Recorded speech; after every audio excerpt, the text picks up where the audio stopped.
So, if you haven't seen my first minimum wage sucks video, you should go watch it. I'll link it in the description for you. Before I worked at Big Brutus, I worked at an even smaller, even more local chain of chicken restaurants that had flavors inspired from Kentuckiana, and its name was 3 letters. Also, I worked at a buffet location, so we would always get really cool waste at the end of the night, like fried okra and bread pudding. I miss the bread pudding. If you've worked in fast food, then you know that you can get way busier than anticipated at times. I was recently reminded of one of these times, and it brought back so many memories that were just horrific, so, here we go. So, this did take place at Christmas time, and the original plan was for us to go in at 12 o'clock and leave at 7. Should be an easy shift, right? Well, starting off the shift was actually really chill. We had all recently had our Christmas party, which was going to be a whole video by itself, by the way, because some crazy stuff went down at that party. That's right, Minimum Wage Sucks, Part 3, coming soon, baby! Anyways, after the party, spirits were riding high, to say the least. So, we all get in for our mid-shift close, and we start, talking about something random. The thing about our conversations with this manager was that she was the closest in age to us high school kids, so she was the most fun manager that we had and the most relatable. We would be talking about some goated games like Terraria or Stardew Valley. So, anyways, we get to talking. Now, the unfortunate part of the shift, besides the obvious part of it being Christmas Eve and we weren't getting holiday pay, was that it was only 4 of us. We were supposed to have 7. 7 people! We had 4! That's like trying to progress through a free-to-play game without using microtransactions. Like, it's possible, but it's just such a grind. We had our cook, Timmy. He was pretty chill. Our manager, Tina. She was really short and also the most relatable of all the managers. And my friend from school, who also happened to be working at McDonald's at the time, Austin. The first half of the shift went pretty smoothly. We were outside on a break, and we were doing your average minimum wage activities. While we were out there, Austin says, "Wow, I'm surprised that it's so dead. I wouldn't be surprised if we closed early today."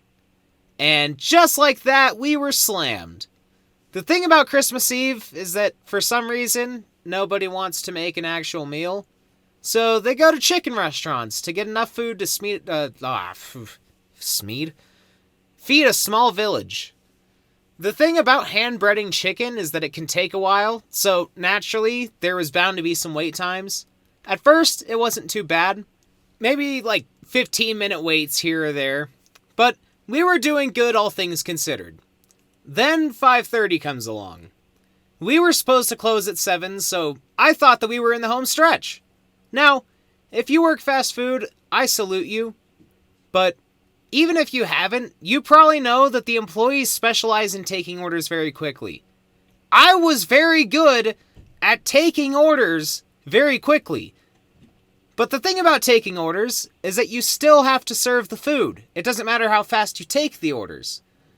So within the last hour and a half, I probably serve about, I'd say, 100 people.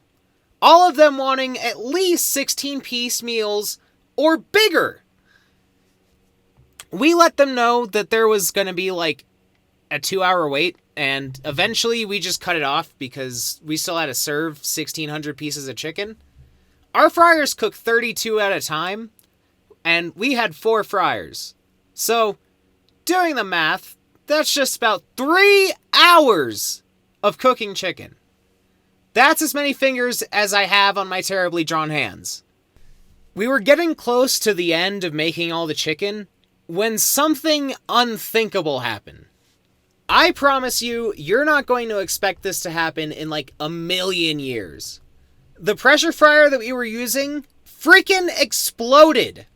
So now, not only do we have to serve the last, 20 to 10 people, somewhere in that range, who had been waiting upwards of 2 hours for a bucket of chicken and some sides, but we now must clean up this huge greasy mess.